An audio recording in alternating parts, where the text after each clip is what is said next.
Princess Castro at narito ang mga napapanahong balita. Nagbigay paliwanag si COMELEC Chairperson George Erwin Garcia ukol sa dahilan ng pagtanggap ng COMELEC sa Certificate of Candidacy o COC ni Bamban Tarlac Mayor Alice Guo sa nakaraang halalan. Ito ay matapos ang umuugong na pagkwestiyon sa nasyonalidad at pagkakaluklok ng alkalde at kanya umanong kaugnayan sa Philippine Offshore Gaming Operators o POGOS. Ayon sa COMELEC, alinsunod sa batas at desisyon ng Korte Suprema, walang kapangyarihan ng ahensya na idiskwalipika ang isang kandidato batay sa edad, citizenship, residency, rehistrasyon bilang botante at literacy o kakayahang magbasa at magsulat. Anya, wala umunong nagsampa ng formal na petisyon laban sa pagkansela ng COC ni Mayor Guo.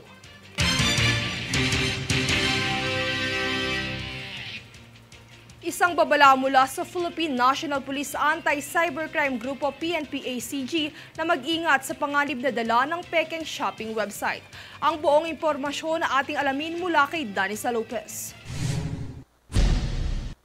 Pinag-iingat ng Philippine National Police Anti-Cybercrime Group o PNP-ACG ang publiko sa fake shopping website kung saan nagpapanggap itong isang lehitimong website na maaari kang makapamili online.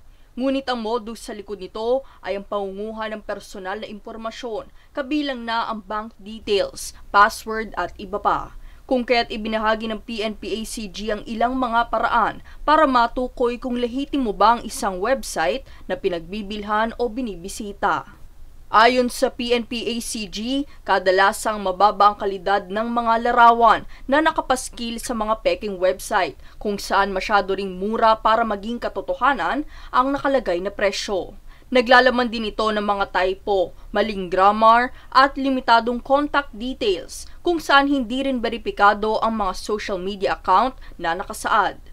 Paalala ng ahensya, huwag ililink ang bank account o card details sa mga hindi beripikadong website ng pamilihan. Danisa Lopez nag-uulat para sa One Media Network. Matagumpay na pinasinayaan ng Department of Health o DOH kasama ang ilang opisyal ng Zamboanga Peninsula Center for Health Development o CPCHD ang bagong Pilipinas Servicio Fair o BPSF sa Zamboanga City High School Main sa Tetuan, Zamboanga City nitong nagdaang ika-10 ng Mayo. Sa nasabing seremonya ay binahagi ng DOH sa mga benepisyaryo nito na kinabibilangan ng mahigit 2,100 individual ang mga ambulansya, portable x-rays at iba't ibang assistive devices na nagkakahalaga ng 18 milyong piso. Kabilang din sa mga serbisyong ibinahagi ng CPCHD at DOH retained ng mga ospital ang medikal na konsultasyon, dental services, laboratory test, cancer screening, mga operasyon, pagbabakuna at marami pang iba.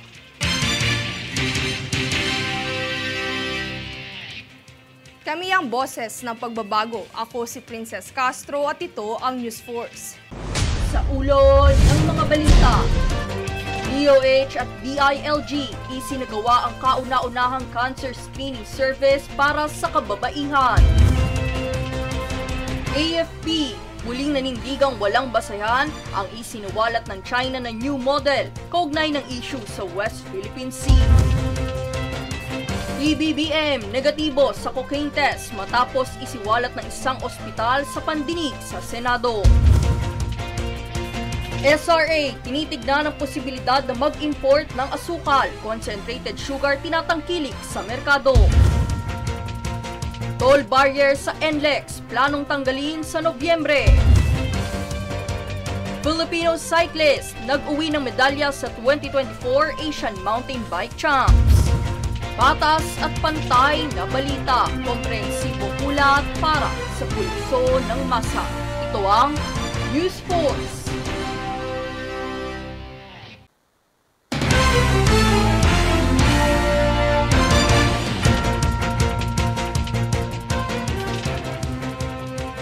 Ako si Princess Castro at narito ang mga napapanahong balita. Sa magandang balita na hatid natin ngayon ay usapang samahan ng mga kutsero naman sa Intramuros kung saan magkakaroon ng diskwento sa Kalesa Rides ang bawat sasakay. Ito'y bilang selebrasyon sa Intramuros Administration 45th Anniversary kung saan kasabay din ito ang pagsuporta na iboto ang Intramuros bilang Asia's leading tourist attraction sa World Travel Awards 2024. Ang diskwento ay mag-uumpisa sa ika-20 hanggang ika-26 ng Mayo kung saan nasa 20% discount ang alok sa mga regular na pasahero at 30% naman para sa mga senior, may kapansanan at estudyante.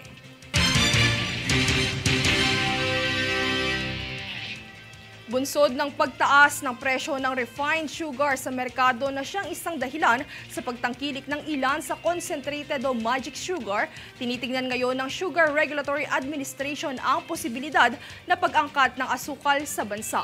Narito ang ulat.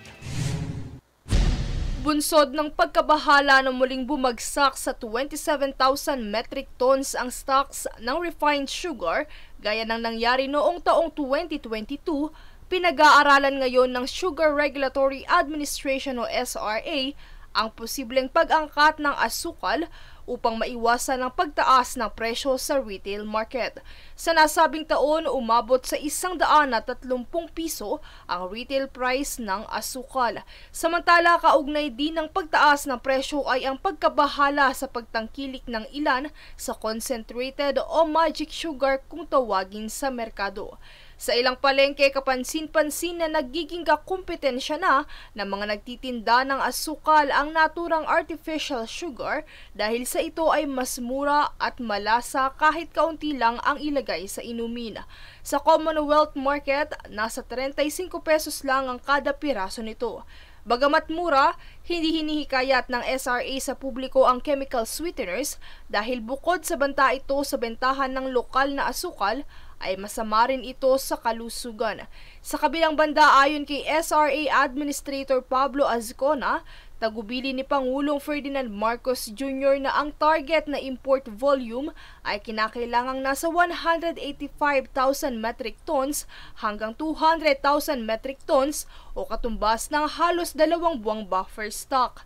Gayunpaman, may nakaadyang trigger point sa mga antas ng stock bago ang pag-activate ng plano sa pag-import ayon kay Azcona. Paliwanag niya, isa na rito ang humigit kumulang 3 buwan na supply kung saan kailangan ibase sa aktual na pag-withdraw ng demand, kabilang na ang pagsasaalang-alang sa timeline ng pagpapadala, inspeksyon at pagpapalabas mula sa mga internasyonal na bansa. Nitong Biyernes, nananatili pa rin sa 73 pesos hanggang 100 pesos ang per kilo ng refined sugar sa Metro Manila. Sa kabila ng lahat ng ito, tiniyak naman ng SRA na may sapat na stock ng asukal at matatag na supply at presyo ng tingi. Princess Castro, nag-uulat para sa One Media Network. Matapos ang pagdinig ng Kongreso sa isinusulong na reformasyon sa rice tariff law, inaprubahan din dito ang hangaring mapababa ang presyo ng bigas sa merkado. Ayon sa kasalukuyang pagdinig, ninanais na palawakin ang kalakalan sa pamamagitan ng pagpapaluwag sa mga patakaran ng pag-angkat ng bigas nang sa gayon ang sektor ay mapoprotektahan ang mga lokal na producer maging ang pagpapalakas nito na makasabay sa pangdaigdigang merkado. Ang nasabing reformasyon sa rice tariff law ay sinusulong ayon sa Kongreso upang magamit ang mga pondong inilalaan at kinikita ng sektor tungo sa pagpapalago ng crop insurance.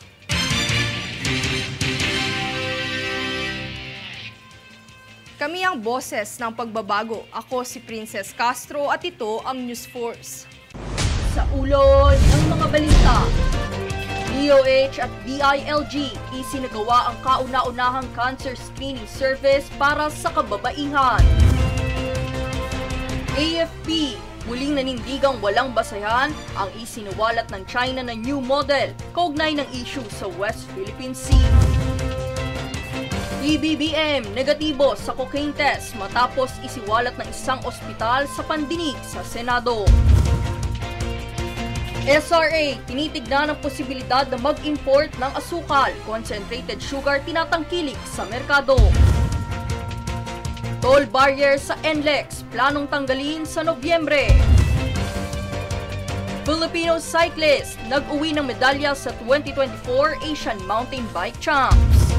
Patas at pantay na balita, komprehensibong ulat para sa pulso ng masa. Ito ang News Force.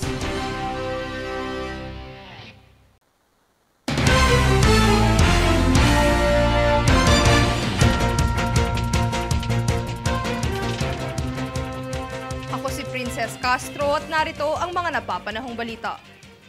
Target pamunuan ng North Luzon Expressway o NLEX na tanggalin na ang mga toll barrier upang maiwasan ang mabigat na daloy ng trapiko sa buwan ng Nobyembre. Ito ay ayon sa Metropolitan Manila Development Authority o MMDA, kung saan plano ring ipatupad ang Mandatory Radio Frequency Identification o RFID sticker sa mga sasakyan para sa electronic payments sa mga tollway. Ang mga planong ito ay bahagi ng layunin ng NLEX na gawing digital na ang mga operasyon ng toll para sa mas mabilis na transaksyon.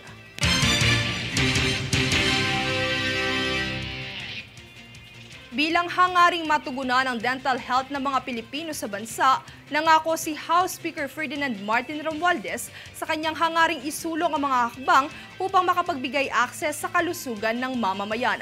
Narito ang ulat ni Jade Buhoy. Planong suportahan ang kalusugang dental ng mga Pilipino. Yan lamang ang pangako ni House Speaker Ferdinand Martin Romualdez sa pagdalo nito sa Philippine Dental Association Convention kamakailan. Ang nasabing hangaring ito ay bahagi ng kanyang pagsuporta upang isulong ang dental health sa bansa. Ayon kay Romualdez, buo ang kanyang suporta sa pagsulong ng edukasyon sa kalusugan at access sa dental care na siyang kinakailangan upang maprotektahan ang bawat mamamayan. Aniya, nais nilang magsimulang siguraduhin na ang bawat lungsod at munisipalidad ay may kaakibat na dental service bilang isa sa pangunahing serbisyong pangkalusugan. Ito rin ay sumasagot sa isyong hindi pagtugon sa pangkalusugang aspeto ng bibig ng tao magmula sa pagkain, pananalita at pakikisalamuha. Bahagi niya ayon sa pagsasaliksik ng World Health Organization, bunsod ng mga komplikasyon rito gaya ng tooth decay na nararanasan ng bawat 7 sa 10 Pilipino, mayroong higit sa $825 million ang nasasayang sa lakas paggawa bunsod ng mga pangunahing oral disease sa bansa. Dito binigyan diin niya ang pagiging bahagi ng dental health care sa Universal Healthcare Act upang ang isyong pangkalusugan na nasosolusyonan ay makatulong sa bansa upang magkaroon ng maunlad na ekonomiya bunsod ng mga malusog na manggagawa. Jade Buhoy, nag-uulat para sa One Media Network.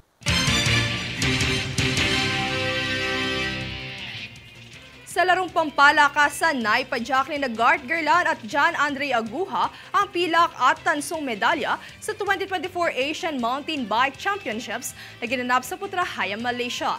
Bagamat kinapos sa kampyonato, itinanghal sa ikalawang pwesto si Gart matapos ang kanyang kampanya sa Elite Cross Country Eliminator. Habang nakahabol naman sa podium spot si Aguja, makaraang magtapos sa ikatlong pwesto sa Junior Cross Country Olympic Course.